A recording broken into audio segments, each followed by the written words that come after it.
Welcome to அரம்சை அறுசுவை.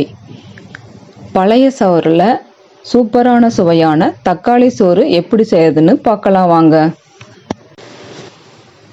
சாதம் மிச்சமானால் நம்ம தண்ணி ஊற்றி வச்சு அடுத்த நாள் அதை குடிப்போம். ஆனால் மழை பனிக்காலங்களில் நம்மளால் இதை செய்ய முடியாது. அப்போ இதை வேஸ்ட் பண்ணாமல் சூப்பரான சுவையான தக்காளி சாப்பாடு செஞ்சு சாப்பிட்டு பாருங்கள். சூப்பராக இருக்குங்க நிஜமாவே. இதுக்கு தேவையான பொருட்கள் 2 பேர் சாப்பிட்ற அளவுக்கு சாப்பாடு மிச்சமாயிருச்சுங்க. அது இப்போ தண்ணி ஊற்றி வச்சுருக்கு. அதை நல்லா புழிஞ்சு எடுத்து வச்சுக்கோங்க. அடுத்ததாக தக்காளி சின்ன சைஸு ஒரு 7 எடுத்திருக்கேன். பெரிய வெங்காயம் 2, பச்சை மிளகா 4. இது கொஞ்சம் காரமாக இருந்தால் தான் இந்த சாப்பாடு நல்லா டேஸ்ட்டாக இருக்குங்க. கொத்தமல்லி தழை, கருவேப்பிலை கொஞ்சம். முதல்ல ஒரு கடாயை வச்சு எண்ணெயை ஊற்றி கடுகு பொரிஞ்சதுக்கு அப்புறமா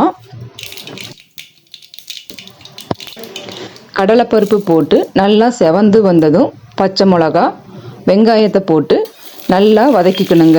கூடவே கருவேப்பிலையும் போட்டு நல்லா வதக்கிக்கணும்.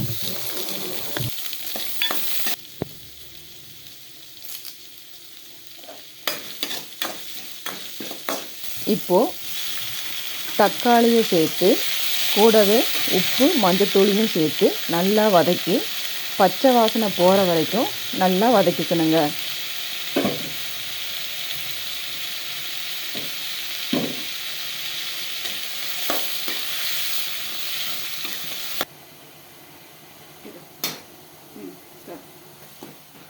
பச்சை வாசனை போனதுக்கப்புறமா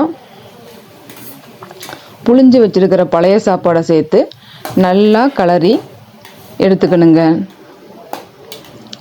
இறக்கும்போது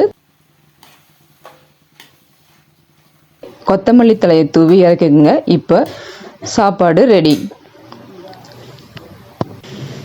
இது மாதிரி எங்களுடைய வீடியோ உங்களுக்கு உடனுக்குடன் கிடைக்க ஆரோக்கியமான சமையலுக்கு அரம்சை அறுசுவை சேனலை சப்ஸ்கிரைப் பண்ணுங்கள், லைக் பண்ணுங்கள். தேங்க்யூ.